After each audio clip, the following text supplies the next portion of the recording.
Okay okay. जब immune system fight कर रहा होता है कैंसर को, तो there is already a very big disease inside the body. Immune system बाकी चीज़ों से कैसे प्रोटेक्ट करता है एक इंसान को एट द सेम टाइम? तो इम्यून सिस्टम की बहुत कैपेसिटी है, immune system has over capacity. तो इट्स लाइक सेइंग कि भाई मेरे को घर से ऑफिस जाने के लिए एक गाड़ी की ज़रूरत है, पर मेरे गराज में 6,000 गाड़ियाँ खड़ी है। It's like Okay. दैट। तो बॉडी का इम्यून सिस्टम शुरू से ऐसे बना है, it is over capacity. I will tell you, it is so shocking. Did you know that to kill every single kind of कीटाणु there is a different immune cell? It is not one immune cell which is killing it. तो what happens है, जैसे तुम्हारी body में there are करोड़ों अरबों immune cell है, तो each of the immune cell has specificity against one target. तो क्या होता है, मान लो मेरी बॉडी में कोविड का कीटाणु घुसा, तो जो इम्यून सेल कोविड को पहचानता है वो अपनी 1 करोड़ कॉपी बना लेता है वो फट से भागेगा। और फिर उसको लड़ाई करने लग जाता है। तो बाकी इम्यून सेल घूम रहे हैं, इतने में टाइफाइड वाला भी आ गया, और टाइफाइड वाला कहता है अच्छा मेरा काम आ गया, वो जाएगा अपनी 1 करोड़ कॉपी बनाएगा। डिपार्टमेंट्स हैं। हाँ, तो फॉर हाँ। Every antigen there is a separate immune cell in the body. तो वाओ। व्हाट हैपेंस इज, जो इम्यून सिस्टम बनता है ना, हाँ। हमारा पूरा इम्यून सिस्टम चाइल्डहुड में बन जाता है। Our immune system is ready when we are born. तो व्हाट हैपेंस इज कि माँ के पेट में ही बन जाता है। बन जाता है, शुरू हो जाता है, चाइल्डहुड में पूरा हो जाता है। जी।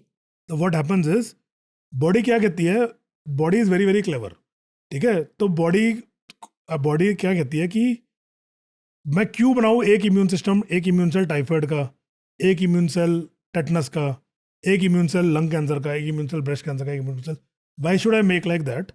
तो बॉडी से इसकी ऐसा करते हैं, जितने भी इम्यून सेल पॉसिबल है मैं सारे बना देती हूँ, और जो हमारी बॉडी के एंटीजन है उन सेल्स को डिलीट कर देते हैं।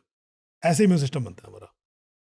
बॉडी के एंटीजन उसको पहले से कैसे रिसीव हो जाते हैं? मैं यही तो, what happens is, see, body wants to protect against all anti. तो एंटीजन कॉन्सेप्ट होती है कि भाई कोई भी चीज़ अगर बॉडी में आती है, चाहे जी। वो एक डस्ट का दाना हो, हाँ। चाहे वो बैक्टीरिया हो, वायरस हो, कुछ भी जी। हो, तो बॉडी का जो इम्यून सिस्टम है उसमें कोई ना कोई सेल होगा जो उसको पहचानता है। हाँ उसका हाँ जो हाँ। रिसेप्टर है वो उससे लिंक कर सकता है, उसको पहचानता है कि हाँ भाई ये कुछ एबनॉर्मल है, इसको मारना है। तो बॉडी ये नहीं सोचती कि मुझे डस्ट के दाने के लिए तैयारी करनी है, बॉडी ये नहीं सोचती। बॉडी क्या कहती है कि भाई जितने भी पॉसिबल टारगेट है सारे ही इम्यून सेल बना लेते हैं, ठीक है। Let's make every single immune cell which is possible on this planet and let's make them all. Body ये सोचती है। बट अब तुम ऑल बना लोगे तो जो हमारे बॉडी के एंटीजन है उनको भी किल कर लेगा ना। Right. It could kill our lung cell, kidney cell, liver जी। सेल। तो फिर बॉडी कहती है कि now let me kill all the cells which belong to me. तो जो भी इम्यून सेल मेरे को अटैक कर सकता है उन सबको मैं मार देती हूँ। तो now body is left with an army which will kill everybody except itself. So that is how the immune system forms. So this is called negative deletion. So what the body does is, thymus gland होता है हमारा ना body में, जो बचपन में होता है, जब हम बड़े हो जाते हैं वो खत्म हो जाता है। तो जो बॉडी की इम्यून सेल है इसमें डेवलप होते हैं। तो उसमें कंट्रोल्ड एनवायरनमेंट में जो यंग इम्यून सेल है, पहले हर तरह का इम्यून सेल बनता है और फिर उनको पकवान दिखाए जाते हैं कि देखो मेरा लंग सेल, मतलब हाँ वो खाने आता है, किल। फिर देखो मेरा किडनी सेल, वो खाने आता है, किल। तो body kills all the cells पकवान दिखा के कि भाई ये तुम्हारी हमें जरूरत नहीं है, तुम हमें मारोगे, all of you die. What you are left with is an immune system which will kill everything except what is inside your body. That is how the immune system Except you. Except you.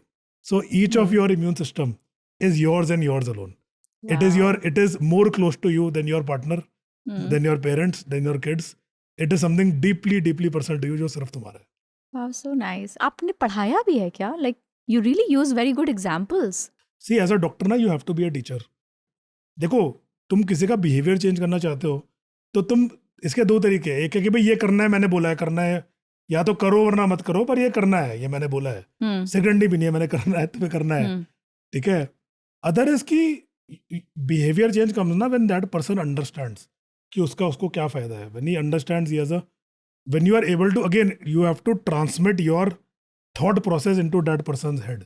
So to be a good doctor you have to be a good teacher. You have to teach your patients how to take care of themselves. You have to teach them so that they understand कि ये क्यों important है, rather than telling them. So there is a difference between telling someone and teaching someone. So it has to be. Second is I am a teacher also. So as a doctor, we have students who are budding doctors. They are going to be the next generation of Doctors. medical oncologists. So we have to teach them also. So I am part of that. Okay. So we have to do. And even on if you talk about social media, so I'm active on social media as a content creator with my main target audience are cancer patient and their caregivers. So we want to teach them how to handle this tough part of their life. We want to teach them what things they want to be careful about. क्या चीज़ों का ध्यान रखना है, how to manage this difficult part of the life, and we have to encourage them and give them hope कि they can beat this. So almost every day, my work is actually half of it is teaching only. We have to teach our patients, teach our students, and teach the public. That is part of being a oncologist in current time. So that's what we are doing. I see that you have a DNA of a teacher. Thank you. I think that's a very good supreme compliment to give to anybody. So when you say to anybody that they are a teacher, I think that implies one of the most valuable. Even in the age of AI, the skill set of a teacher will never be obsolete. Yes. Because the ability to impart a mindset to somebody, that is teaching. Not just giving knowledge. AI can give knowledge, but a teacher can impart a mindset. Ki bhai, this is how you should think. That is what a teacher is supposed to do. So I think that will never be obsolete. That will always be relevant. ठीक है. So what used to happen is कि it was a phase 1 trial of a drug called trastuzumab, जो अब तो पुराना हो गया. तुम सोचते भी नहीं trastuzumab कुछ है. अब उससे better drugs आ गया. जी. But there was a group of stage 4 cancer ladies, all of whom were doomed to die. So everybody. कि भाई palliative care है, कुछ नहीं बचा. Phase 1 trial same. Okay. तो सबके breast lumps थे बड़े बड़े. Okay, and all of them had this gene called HER2, and they gave the drug to all of them. And what happened is some people's tumors started shrinking, and people used to every day they used to go and touch each other. कि तेरा छोटा हुआ गया, तेरा छोटा हुआ गया, तेरा छोटा हुआ गया. And one lady, she had big tumors, and in 4 weeks they all vanished, clear, completely clear. Okay, she had stage 4 breast cancer. She was a nurse, and that lady is alive today, Barbara Bradfield. तो फिर इतनी बड़ी problem breast cancer अभी भी कैसे है अगर इतनी अच्छी विक्ट्री मिल चुकी है पास्ट में? See, at that time 90% used to die. Now still 20% used to die, are dying. So now we need to deal with those 20%. The problems are being solved, but every person didn't get that response. Even in that study, there were 25 women, but only 2-3 women got such a beautiful response. So we have to build on that. Why only 2-3 got? What is special about their tumor? That's how research goes. So we need to figure out what to do for the others also. So that lady also, she is still alive today. She is Barbara Bradfield, and she is also a celebrity in field of cancer. This is one lady, and she had stage 4 cancer. She beat it with the drug, which became the standard of care for next 3 decades. Very nice. It's still used? Now we have better drugs. So now that drug is obsolete. Oh, now we have next generation of drugs from that. Okay.